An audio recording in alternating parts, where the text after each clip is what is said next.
মেয়েওয়ালা পোস। এখন আমাদের মোমো বানাচ্ছে আমাদের দেওর মশাই।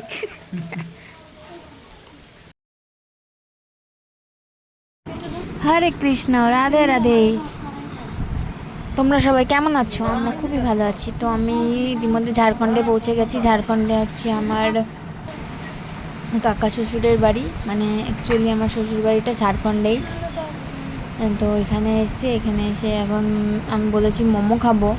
তো মোমো খাওয়ার জন্য তো মোমো বানানোর প্রস্তুতি চলছে। এখানে আমাদের দুই দেওর আর ননদ আর কাকি আর পিসি, বাবু, কাকা সবাই আছে একসঙ্গে। তা আমি একটু বেলার চেষ্টা করছি। ওদিকে সব ওরা তৈরি করছে, তা আমি একটু বেলার চেষ্টা করছি। আর আমাদের মোমো তৈরি করছেন, মোমোর মধ্যে পুর ভরছে আমাদের দেওর মশাই, বড় দেওর। আর তারপরে আর মেনুতে আছে ব্রেড পকোড়া আর মোমো। এই যে আমার ছোটো ননদিনী বেলছে, মুখে হাসি নাই কেন?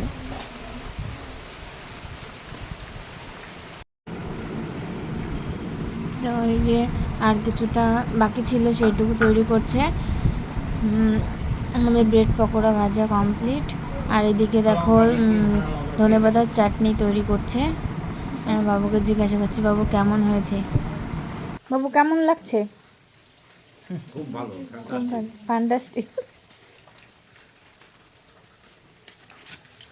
তো বাবু আমাদের বলে দিয়েছে ফ্যান্টাস্টিক, তার মানে খুবই ভালো হয়েছে। খেয়েছে, প্রথমে বাবুকে দেওয়া হয়েছে, বাবুকে বললো ফ্যান্টাস্টিক হয়েছে। তো এখন সার্ভ করবে সবাইকে। ব্রেড পকোড়া দেবে, সঙ্গে মোমো দেবে, আর সঙ্গে ধনেপাতার চাটনি দেবে। তো চলো আমরা খেতে লাগি। তো পরের ভিডিওর জন্য রেডি থেকো। Bye bye.